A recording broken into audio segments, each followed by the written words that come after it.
हरि ओम। स्वस्ति न इंद्रो वृद्धश्रवा स्वस्ति न पूषा विश्ववेदा स्वस्ति नस्तार्क्ष्यो अरिष्टनेमिः स्वस्ति नो बृहस्पतिर्दधातु। आप सबका अयोध्या स्थित कालकुलालय की शब्द साधना प्रक्रिया में, इस अनुष्ठान में आत्मिक स्वागत है। इधर 2-3 दिनों से पुरस्चरण पर चर्चा हो रही थी। पुरस्चरण बहुत व्यापक विषय है, बहुत बृहद है और इसमें कई दृष्टियों से महत्वपूर्ण बातों की जानकारी होना आवश्यक है। उस क्रम को आगे बढ़ाते हुए हम आपके समक्ष प्रस्तुत करते हैं। पुरस्चरण काल में साधक पयाहार, फलाहार या सुपाच्य अल्पाहार भोजन ले सकता है। सुविधा के अनुसार, व्यवस्था के अनुसार 1 से 2 समय ग्रहण कर सकता है। लेकिन जो भोज्य पदार्थ है, उस भोज्य प्रत्येक पदार्थ को सर्वप्रथम अपने मूल मंत्र से 7-7 बार साधक को उसे प्रोक्षित करना चाहिए, अभिसिंचित करना चाहिए। तदनंतर इष्ट देव को उस मूल मंत्र से, यदि देवी का उपासक है तो योनि मुद्रा प्रदर्शित करते हुए उनको निवेदित करें। फिर गोग्रास निकाले, जल को 32 बार मूल मंत्र से प्रोक्षित या अभिमंत्रित करके तब उसे पाना चाहिए, खाना चाहिए और जल को पीना चाहिए। पुरस्चरण काल में परान्न प्रतिग्रह और परस्त्री से पूरी तरह बचना चाहिए। साधक को उष्ण जल अर्थात गर्म जल से स्नान करने का भी निषेध है। और साधना काल में गीत वाद्यादि, निंदा किसी की या इधर उधर भीड़ भाड़ में कहीं नहीं आना जाना चाहिए। शिला वस्त्र, उर्ध्व वस्त्र इत्यादि नहीं पहनना चाहिए। अंधकार में सोने की भी मनाही है। मिथ्याभास, बहुवार्ता संवाद से उसको पूरी तरह विरक्त जैसा रहना चाहिए। जब कोई भी साधना अंतर्मुखी बहिर्मुखी व्यक्ति अंतर्मुखी हो करके और शुरू करता है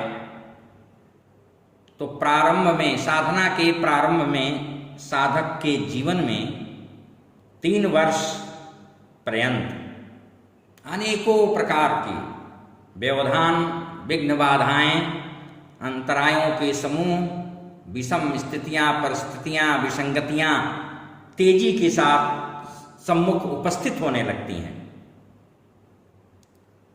ऐसी परिस्थितियों में यदि वह साधक पदच्युत नहीं होता है अपने मार्ग से, पथ से, और सब कुछ झंझावातों को झेलते हुए भी वह मनसा वाचा कर्मणा किसी भी प्रकार से पथपग विचलित नहीं होता, उसके मन में, उसके चित्त में किंचित उद्वेग विक्षोभ नहीं पैदा होता और वह सुस्थिर दत्त चित्त से अपनी साधना में सतत संलग्न रहता है, तो 3 वर्षों के बाद स्वतः सब कुछ विघ्न विरोध शांत हो जाता है। वह सारा वातावरण उसके अनुकूल फिर होने लगता है, प्रतिकूलता समूल समाप्त हो जाती है। सावधान होकर साधना में सतत संलग्न रहने पर 9 वर्ष के बाद और 12 वर्ष के भीतर मंत्र पूर्ण रूप से सिद्ध, जागृत और चैतन्य हो जाता है। यह परीक्षित प्रामाणिक विषय है। वक्तव्य में कोई न अतिरंजना है, न अतिशयोक्ति है,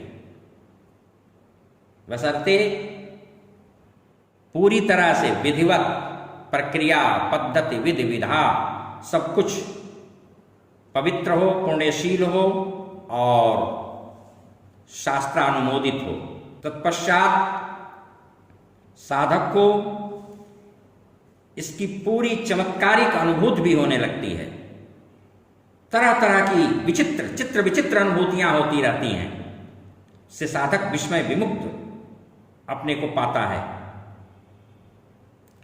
तंत्र ग्रंथों में मंत्रों के संस्कार करने और चैतन्य करने की विधा वर्णित है।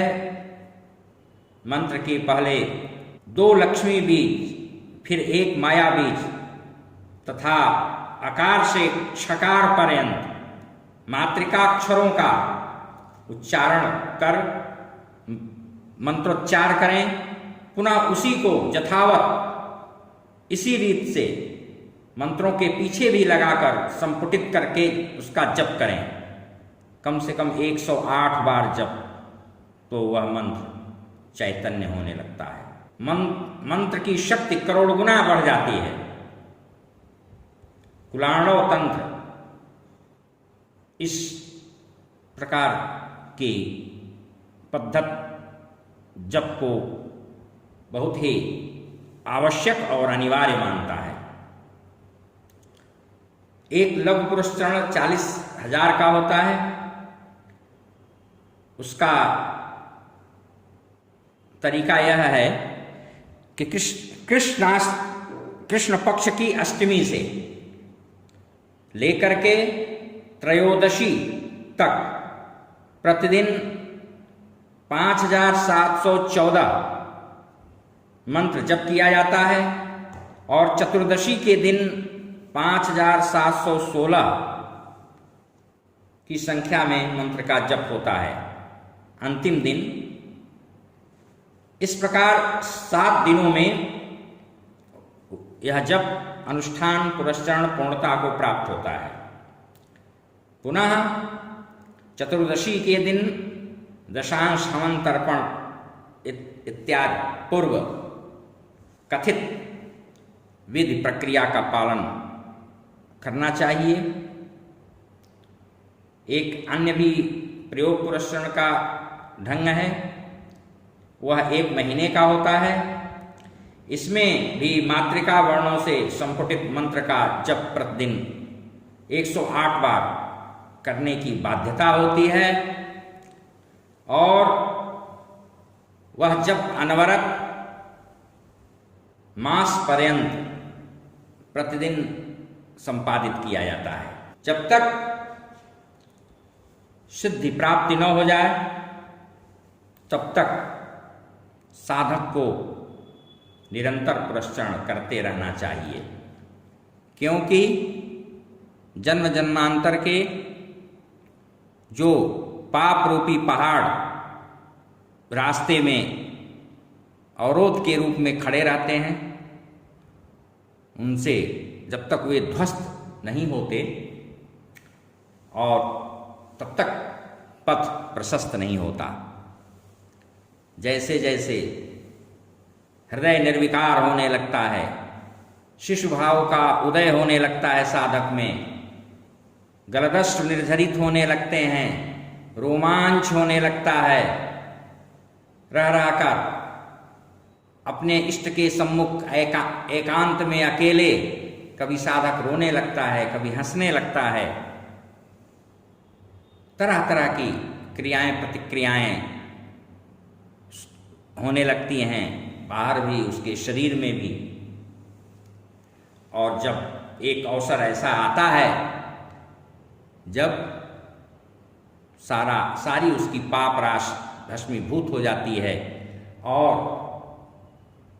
अनुदिन जप करने वाला वह मंत्र साकार होकर के साधक के सम्मुख खड़ा हो जाता है, उससे संवाद भी करता है। कई हमारे सिद्ध साधक इसके पहले प्रमाण रह चुके हैं। स्वामी रामकृष्ण परमहंस, बामा छेपा, श्यामाचरण लाहड़ी, तैलंग स्वामी, दतिया पीठाधीश्वर बनखंडेश्वर स्वामी इत्यादि बहुत बड़े बड़े सिद्ध महापुरुष हुए हैं जिन्होंने अपने इष्ट का प्रत्यक्ष साक्षात्कार किया है, उनसे संवाद स्थापित किया। उनकी कृपा से जीवन पर्यंत समुल्लसित होते रहे। यह प्रत्यक्ष प्रामाणिक विषय है और स्वयं के अनुभूत का विषय है। लेकिन बहुत ही त्याग, वैराग्य, अनुशासन, कठोर अनुशासन, मर्यादा को मांगता है साधक से। तो पुरस्करण काल में एक बार में एक ही मंत्र का केवल पुरस्करण करना चाहिए। एक ही साधे सब सधे, सब साधे सब जाए। एक देवता, एक मंत्र, एक गुरु। एक के सिद्ध हो जाने पर यदि साधक अन्यों को भी साधना चाहता है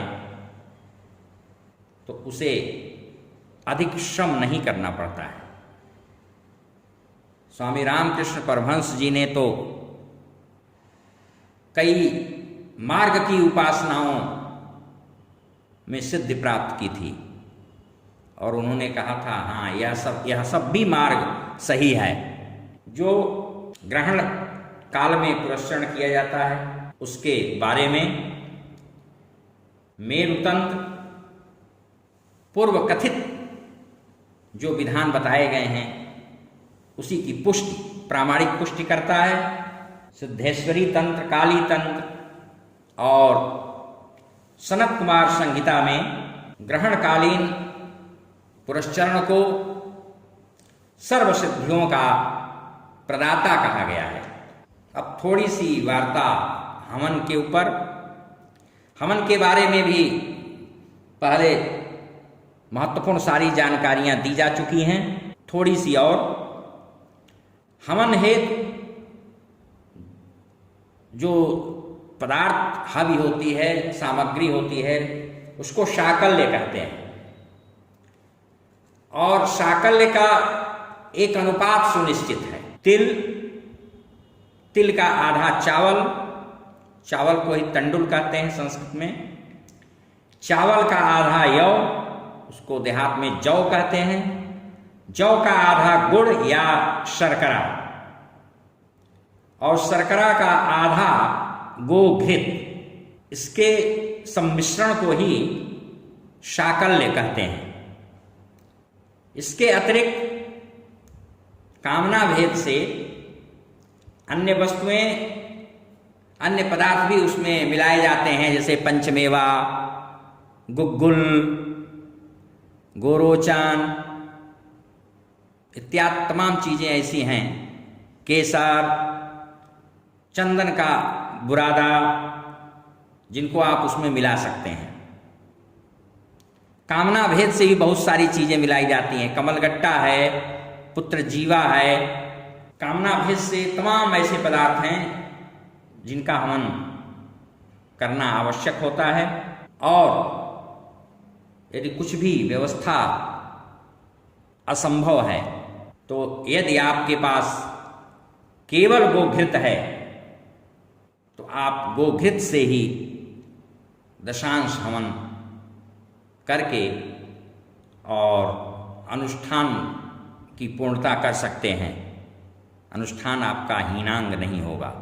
जो काम में प्रयोग होते हैं उनके लिए विशिष्ट पदार्थों की, वस्तुओं की विशेष रूप से आवश्यकता, महती आवश्यकता होती है और उनको अवश्य हवन में प्रयुक्त चाहे जैसे भी हो व्यवस्था करके करना ही करना पड़ता है, नहीं तो काम प्रयोगों में कठिनाई उत्पन्न होती है।